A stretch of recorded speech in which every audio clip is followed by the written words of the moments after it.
Olá, bem-vindos à nossa análise. Hoje a gente vai explorar um conjunto de súmulas do TST, sabe, do Tribunal Superior do Trabalho. Exato. Elas vêm de um material bem completo sobre direito trabalhista. E a nossa ideia aqui é descomplicar um pouco esses entendimentos, né? Mostrar como é que eles impactam os direitos, os deveres, enfim, no dia a dia do trabalho aqui no Brasil. Isso.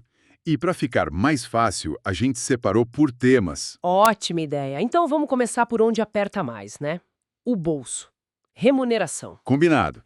Tem várias súmulas que ajudam a gente a entender o que compõe o salário. A 241, por exemplo, ela diz que o vale-refeição, se estiver lá no contrato de trabalho, tem caráter salarial. Isso mesmo. E a 247 segue a mesma linha para a parcela de quebra de caixa dos bancários. O que significa que esses valores entram no cálculo de um monte de coisa, né? Com certeza, entra para calcular férias, 13º, FGTS, tudo isso.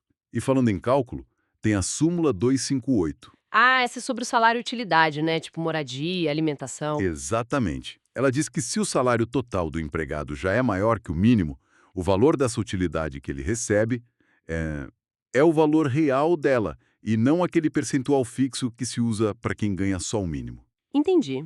Faz sentido. E a base de cálculo da hora extra? Aí entra a súmula 264. Ela define que a base é o valor da hora normal, mais as parcelas salariais que o empregado recebe habitualmente. E aí sim, sobre esse total, aplica-se o adicional. Certo. Agora, mudando um pouco de assunto, e quando o contrato acaba? Verbas rescisórias.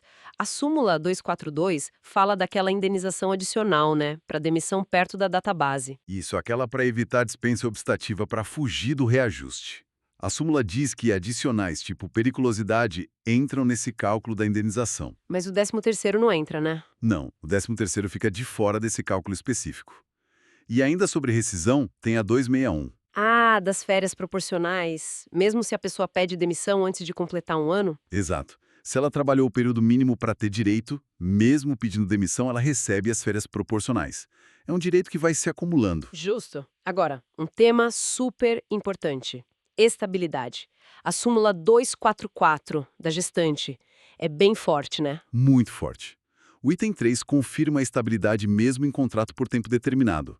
Pensa num contrato de experiência. Nossa. E o item I ainda diz que vale mesmo se o empregador nem sabia da gravidez. Pois é, a proteção é objetiva.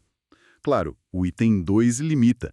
A reintegração só vale durante o período de estabilidade. Depois disso, vira indenização. E ainda sobre contratos, tem umas situações mais específicas, né? Tipo diretor eleito. Sim, a súmula 269.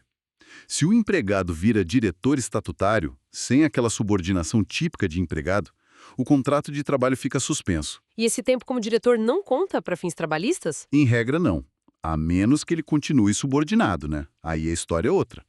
E tem também a 243, sobre o servidor público que opta pelo regime da CLT. Ele perde as vantagens do regime antigo? Geralmente, sim. A opção pela CLT implica renúncia às vantagens do estatuto, a não ser que a lei diga o contrário, claro. Entendi. E aqueles adicionais que a gente recebe? Tipo insalubridade, adicional noturno, eles são para sempre? Nem sempre. Olha só a súmula 248. O adicional de insalubridade pode ser retirado se a condição de trabalho mudar, se o risco deixar de existir. Ah, então não é direito adquirido se a situação mudou. Exatamente. É o chamado salário-condição.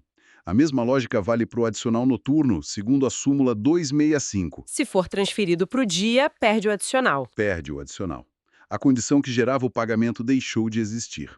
E outros benefícios, tipo gratificação semestral? A súmula 253 tem uma regra específica para ela.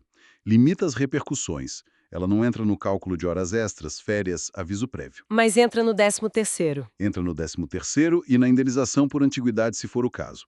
E o salário família, súmula 254, o direito começa a valer quando se prova a filiação. Com a certidão de nascimento, geralmente. Isso, com a apresentação do documento necessário. Uma dúvida muito comum. Vigilante trabalhando em banco é bancário? A súmula 257 é bem direta nisso.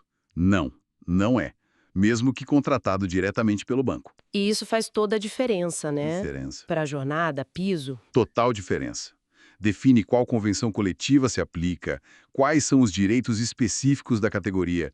O enquadramento é fundamental. Para a gente ir fechando, vamos passar rapidinho por algumas súmulas sobre processo do trabalho. São detalhes importantes. Vamos lá.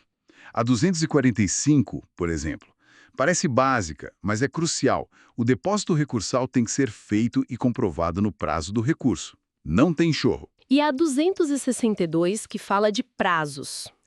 Ela tem duas coisas. Prazo que começa no sábado, o início é no próximo dia útil. E durante o recesso forense, os prazos recursais ficam suspensos. E a 246? Agiliza as coisas, né? Sim, ela diz que não precisa esperar a decisão sobre uma norma coletiva virar definitiva, o tal trânsito em julgado, para entrar com a ação de cumprimento pedindo o que está ali. Entendi.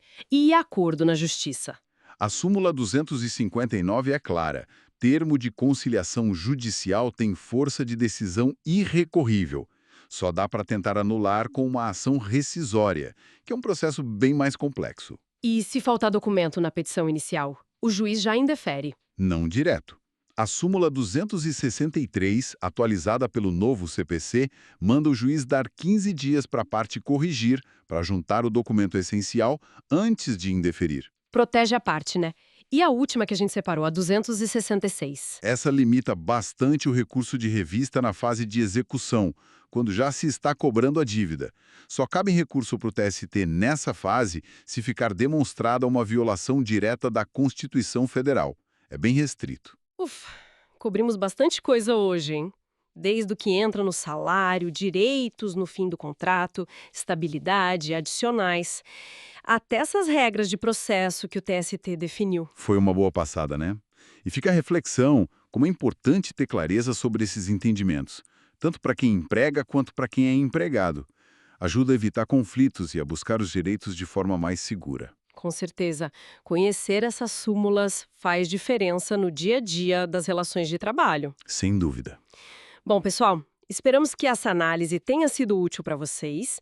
Se gostaram e querem continuar recebendo conteúdos assim, não esqueçam de se inscrever no nosso canal. E compartilhem com quem vocês acham que pode se interessar pelo tema. Isso aí.